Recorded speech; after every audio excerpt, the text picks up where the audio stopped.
할렐루야. 자, 오늘 이게 일곱 나팔 재앙 중에 이제 여섯째 나팔 재앙이 끝나고 마지막 하나 일곱째 나팔이 남아있는데 그 사이에 이제 작은 책을 들고 나오는 힘센 천사가 등장합니다. 그래서 1절, 2절은 그 힘센 천사 1절부터 3절까지요. 1절, 2절, 3절은 힘센 천사의 모습을 소개합니다. 근데 이 힘센 천사는 이게 9장 13절에서 얘기한 것처럼 하나님 앞 금제단 네 뿔에서 울려 나오는 이게 하나님의 말씀으로 이게 시작이 되는데 그 하나님의 말씀 이 작은 책을 힘센 천사가 가지고 등장하는데 그 힘센 천사는 하나님의 형상과 하나님의 영광을 가지고 왔다. 자, 그래서 그 천사는 누구냐? 라고 얘기할 때 다니엘서에 보시면 다니엘서 8장 16절에 보면 가브리엘 천사가 등장합니다. 누가복음 1장 19절로 26절에 마리아에게 이제 메시아가 탄생할 것을 마리아에게 얘기하는 천사 이름도 가브리엘 천사입니다. 그리고 다니엘서 10장 13절에 보면 다니엘이 부르짖을 때 하나님께서 응답으로 보내주신 천사의 이름이 미가엘 천사입니다. 그래서 이제 성경학자들이 하나님의 마지막 때에 선지자들에게 하나님의 비밀을 전하는 천사다. 이렇게 소개합니다. 그 모습을 한번 보시죠. 이거는 하나님의 형상과 하나님의 영광을 가지고 온 천사다. 자, 1절부터 읽어보겠습니다. 1절부터 3절까지 시작. 내가 또 보니 힘센 다른 천사가 구름을 입고 하늘에서 내려옵니다. 구름을 입고 하늘에서 내려오는데 그 머리 위에 뭐가 있고요? 무지개가 있고 그 얼굴은 해 같고 그 발은 불기둥 같으며 그 손에 펴놓인 작은 책을 들고 그 오른발은 바다를 밟고 왼발은 땅을 밟고 사자의 부르짖는 것 같이 큰 소리로 외칠 때에 일곱 무리가 그 소리를 바라더라. 하나님의 형상과 하나님의 영광을 가지고 온 천사다. 자, 그러면 이제 4절부터 7절까지는 다니엘서 12장 4절로 9절에 있는 말씀과 똑같습니다. 짝이 된다 그 말이에요. 그리고 8절부터 11절까지는 에스겔 선지자가 보았던 에스겔 선지자를 통해서 말씀했던 말하고 똑같습니다. 3장 1절로 3절 말씀과 똑같습니다. 그러니까 다니엘 선지자와 에스겔 선지자에게 말씀하신 것이 오늘 사도 요한에게 힘센 천사가 와서 그대로 응답하신다 그 말입니다. 그래서 하나님의 말씀은 1.1획도 틀리지 않고 그대로 다 이루신다 하는 말씀입니다. 자, 그러면 이제 4절부터 그 힘센 천사가 어떤 말씀을 하냐 그 말이에요. 무엇을 사도 요한에게 보여주고 가르쳐주고 명령하시는가. 자, 4절부터 보겠습니다. 시작. 일곱 내가 말할 때에 내가 기록하려고 하다가 또 본전이 하늘에서 소리가 나서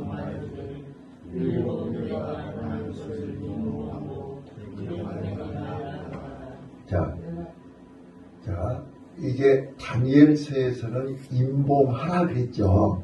마지막 때까지 임봉하라 그랬어요. 그런데 이제 마지막 때가 됐으므로 임봉하지 말라. 지금 그렇게 말씀하는 거예요. 그러니까 다니엘 선지자에게 70일의 비밀을 통해서 세상 끝날의 비밀을 알려주시면서 그때는 예수님이 오시기 700년 전인데 예수님이 세상 심판주로 오신다고 그러면 믿어집니까? 예수님 오시기 전인데 그렇잖아요. 그래서 그때는 이제 마지막 때까지 임봉하지 말라 그런 거예요. 이해가 안 되니까. 자, 그 다음 절 보실게요. 시작.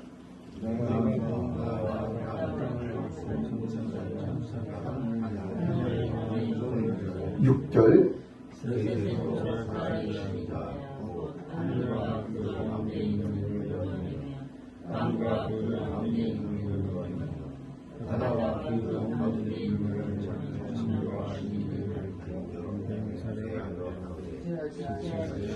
자, 거기 보시면 맹세하여 가로되 그랬죠. 그러니까 창조주 하나님 천지 만물을 창조하시고 그 창조하신 것을 지금까지 운행하시고 다스리시고 지배하시고 통치하신 그 하나님의 이름으로 맹세한다 그랬어요. 예, 이거는 천사들의 말이 아니고 하나님의 말씀이다 그 말이에요. 그런데 뭐라고요? 맹세하여 가로되 그 말씀이 지체하지 아니하니라. 그러니까 이제 임박했다 그 말이죠. 때가 됐다 그 말이에요.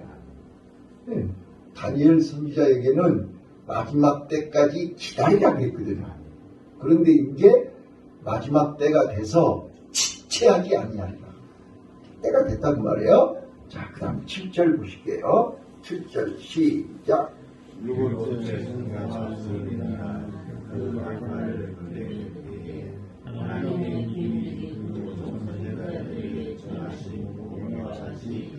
자, 일곱째 천사가 소리내는 날. 자, 일곱째 나팔을 분다 그 말이죠. 이제 여섯째 나팔까지 불었잖아요, 지금.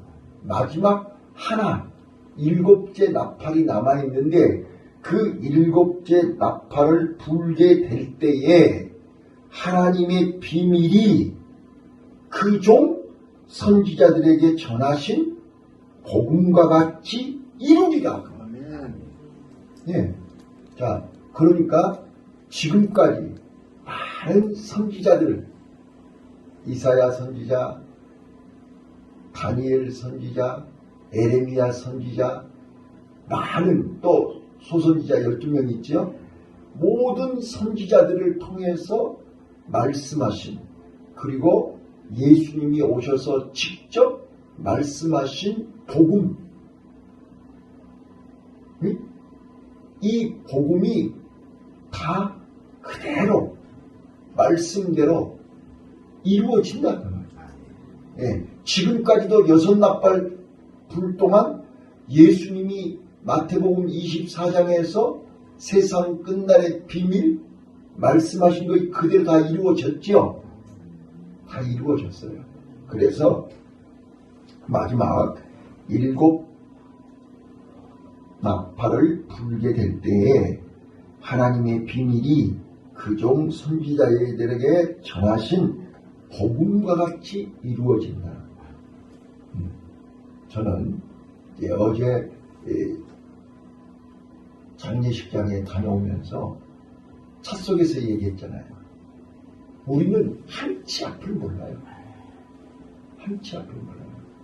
어제 우리 상담 예약이 17명이 있었어요. 17. 아침부터 상담을 예약을 다 잡아놨는데 갑자기 장례식이 생기니까 다 취소해야 되잖아요. 다 바꿔야 되잖아요. 우리 어떤 목사님은 병원에 예약되어 있고 다 일정이 다 잡혀 있는데 하나님이 싹 바꾸어서 장례식장에 다녀오도록, 그러니까 인간이 아무리 계획을 세워도 하나님이 허락하셔야만 되더라. 우리가 실감나게 느끼고 계시잖아요. 그러는데도 불구하고 우리는 머리로는 아는데 행동으로 잘 안 돼요. 그거를 지금 이제 8절로 11절에 얘기하고 있는 거예요. 자, 8절로 11절 볼게요. 자, 8절 보세요. 시작. 하늘에서 나서 내게 들리는 음성이 또 내게 말하되 네가 나서서 나와 나를 받고 사는 천사의 손에 명령을 받으라. 자, 또 내게 말하여 가르되. 자, 첫 번째는 이제 반드시 이루어진다고 얘기하셨고, 다시 두 번째 그 힘센 천사가 요한에게 가르쳐 주는데, 그 책을, 작은 책을 빨리 받아라. 그 책을 네 것으로 만들어라. 아멘. 아멘. 자, 그 책을 받아서 내 것으로 만들면 그 다음에 이제 어떤 일을 해야 되느냐. 그 책 내용에 마지막 때 곧 주님이 오시는데 그 책을 받아서 그 책 속에 쓰여진 대로 나와 여러분이 무엇을 어떻게 해야 되는가 방법이 나와 있어요. 자, 9절 읽습니다. 시작. 내가 천사에게 나아가 작은 책을 달라는데 전정하자오되 갖다 먹으라. 네 입에 쓰나 네 입을 불같이 하리라. 예, 이게 다니엘 에스겔서 3장 1절로 3절에 에스겔 선지자가 말씀하신 내용 그대로예요. 자, 다시요. 이 작은 책을 이제 달라고 했더니 그 책을 먹어버리라고 그랬잖아요. 자, 먹어버리라 그러니까 이 책을 씹어 먹으라 그 말이에요. 이 책을 먹으라 그 말은 이 책을 완전히 소화해라, 이해해라, 깨달아라 그런 말씀이잖아요. 오늘 우리가 이 요한계시록을 세상 끝날의 비밀을 완전히 이해해야 우리는 바뀝니다. 변화가 됩니다. 영적으로 우리는 성장하고 성숙할 수밖에 없습니다. 왜요? 그 다음 절에 이유가 나옵니다. 이 책을 먹어버려야 할 이유가 나온다고. 자, 10절입니다. 시작. 내가 천사의 손에 저 책을 달라오니 내 입을 불같이 하라. 먹은 김에 내 입에서 쓰게 되리라. 자, 왜 입에는 다른데 뱃속에 들어갔더니 쓰게 될까요? 자, 우리 약이 그러죠. 모든 약이 먹을 때는 단데 뱃속에 들어가면 쓰지요. 자, 쓰다는 말은 무슨 말이에요? 내 뱃속에 있는 병이 치료되고 있다 그 말이잖아요. 아멘.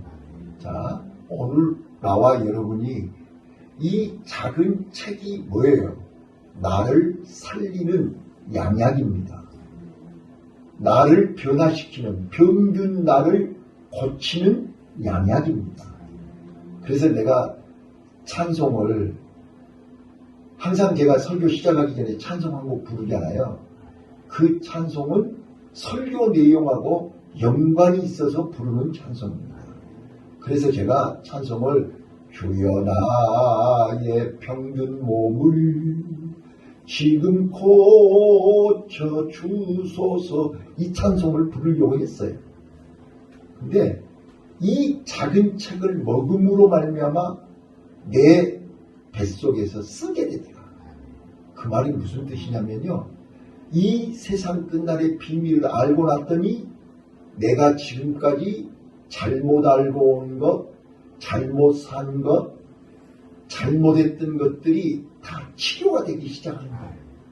그래서 내 가치관이 바뀌고 내 인생관이 바뀌고 내 세계관이 바뀌고 내 삶이 변화된다. 그런 뜻입니다. 그렇지 않으면 11절을 할 수가 없어요. 지금 우리가 이 병이 치료되지 않으면 우리는 세상 끝날에 살아남을 수가 없어요. 주님을 맞이할 수가 없어요. 천국에 올라갈 수가 없다니까요. 그래서 이 책을 먹어버리라는 거예요. 먹고 치료받으라는 거예요. 먹고 건강해야 된다는 거예요. 먹고 영이 살아나야 된다는 거예요. 영이 성숙해져야 11절을 할 수 있기 때문에 그렇단 말이에요. 자, 11절 읽어볼게요. 시작.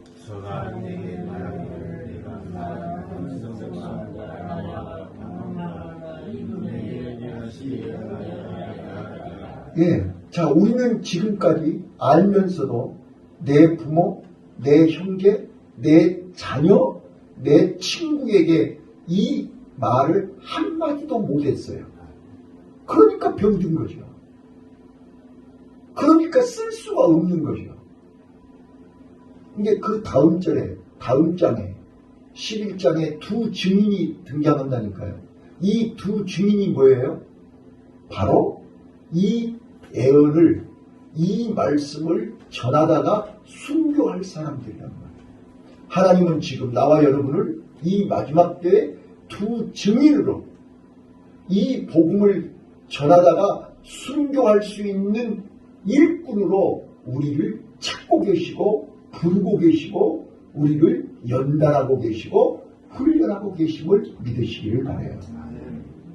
그런데 작은 책을 먹지 않은 사람은, 그 작은 책을 먹고 치료되지 않는 사람은 두 증인이 될 수가 없어요. 그래서 이 신생천사가 이제 성전을 청량하는 거예요.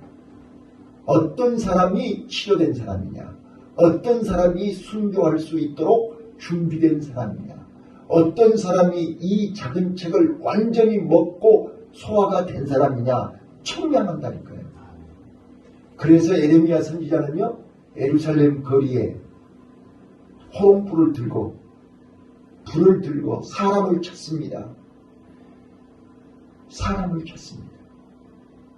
준비된 사람, 하나님의 말씀을 이해할 수 있는 사람, 하나님의 말씀을 전할 수 있는 사람.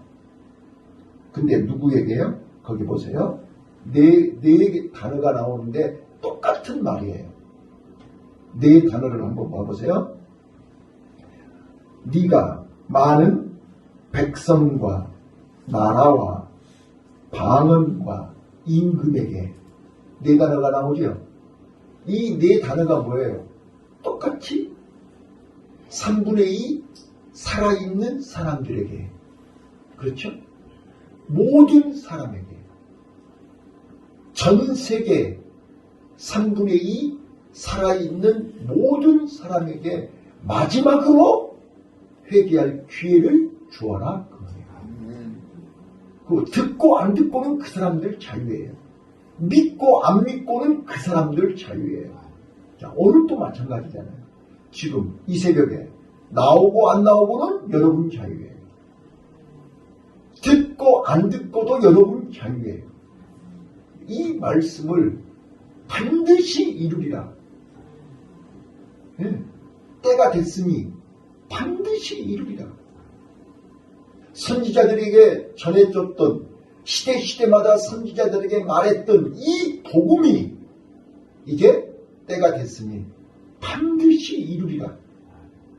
자, 이 말씀을 노아는 하나님의 음성으로 들었죠.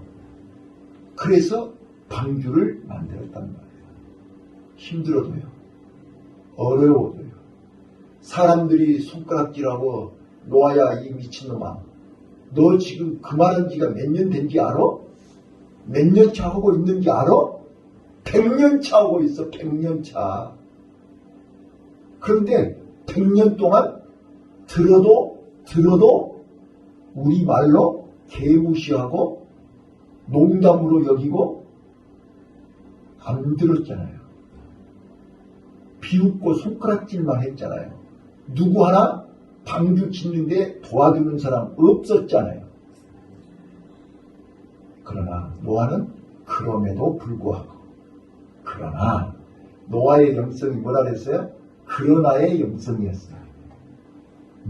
형제들이 그래도, 자녀들이 그래도 어떤 목사님이 설교하시는데 이러더라고요. 식구들이 부인도 협조를 안 했대요.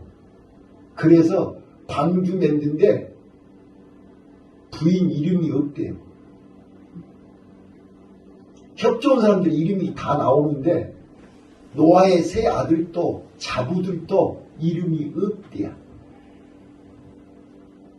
꼭 그렇다는 거 아니니까 오해하지 마시고요. 그러니까 마지막 때가 되면 이제 그러다가 이제 끝판에 그들이 정신 차리고 돌아왔겠죠. 오늘 우리요 꼭 명심하셔야 될 것이 이 작은 책을 먹어라. 네 입에는 단데 뱃속에서는 쓸 거다. 이 말은 들을 때는 다 할 것 같고 결심하고 결단하고 다짐하고 약속하는데 실천하기가 어렵다 그 말이에요. 우리 금방 설교 들을 때는 내가 이렇게 해야지. 딱 교회 문 받고 나가는 순간 거기서 마 선생님이 기다리고 계시죠. 오늘 받은 은혜 다 또 털어놓고 가라고. 그래서 또 집에 가는 동안에 이미 다 잃어버리고 빼앗겨버리고 다 쏟아버리고 이제 집에 가자마자 이제 다시 또 옛날로 똑같이 생각합니다. 그래서 이 작은 책을 완전히 먹어야 돼요. 완전히 소화하셔야 돼요. 자, 다시 한번요. 꼭 우리는 이 세상 끝날의 비밀이 반드시 속히 이루리라. 아멘. 자, 거기에 꼭 기억하셔야 됩니다. 이 하나님의 말씀을 가지고 맹세하여 가로되 지체하지 아니하리라. 6절에 그랬고 7절에 그 종 선지자들에게 전하신 복음과 같이 이루리라. 반드시 이루리라. 이 말씀을 기억하시고 또 내게 이르시되 두 번째 요구하시는 것이 이 책을 먹어라. 이 책을 먹고 왜 먹어야 되느냐? 11절 네가 많은 백성과 나라와 방언과 임금에게 다시 애언하여야 하리라. 여러분, 내가 얘기하면 그렇군요. 정신을 바짝 차리고 정신을 차리고 그래야 되겠다. 이렇게 받아주면 얼마나 좋겠습니까? 그런데 100번, 1000번을 얘기해도 그 말을 듣는 사람이 없습니다. 그래서 애롭고 힘들고 답답하고 고통스러운 것입니다. 그래서 하나님의 말씀은 영적인 말씀입니다. 세상 말도 못 알아듣는데 영적인 말씀을 어떻게 알아듣겠습니까? 그래서 우리 영이 살아야 되고 영이 건강해야 되고 영이 힘이 있어야 이 말씀을 행동으로 실천할 수 있습니다. 바라옵기는 오늘 낮예배가 이게 아브라함을 하나님이 부르시는 내용이 오늘 낮예배고 오후 예배는 아브라함이 하나님의 말씀을 듣고 순종하다가 흉년이 들 때 또 실수하는 장면이 오후 예배입니다. 자, 우리는 말씀을 듣고 순간 넘어지고 실수할 수 있습니다. 어제 권사님이 그러시는데 수빈이가 이제 걷는데 벌써 한 발 두 발 걷기 시작했대요. 걸을 때 바로 짐승들은 태어나자마자부터 걸어요. 물고기도 그렇고 새도 그렇고 짐승들은 부화되자마자 낳자마자 걸어요. 사랑으로 나아서 돌 지나기까지는 엄마의 품 안에 엄마의 뱃속에 있을 때와 똑같이 자력으로 할 수 있는 게 아무것도 없어요. 왜요? 그렇게 할 수 있을 만큼 커가지고는 뱃속에서 나올 수가 없으니까요. 그래서 하나님이 돌을 지날 때까지는 커야 되니까요. 커야 스스로 걷지요. 커야 말을 하지요. 그래서 돌을 지나기 전까지는 엄마의 보호가 필요한 거예요. 엄마 품 안에 안길 때 뱃속에 있을 때와 똑같은 평안함을 누리는 거예요. 오늘 우리는 이 예언의 말씀을 완전히 먹고 우리 영이 건강하고 영이 성장하고 영이 강해져서 이 복음을 끝까지 주님 오시는 그날까지 전하는 데 쓰임받는 나와 여러분이 되시기를 예수님 이름으로 축원합니다. 기도하겠습니다.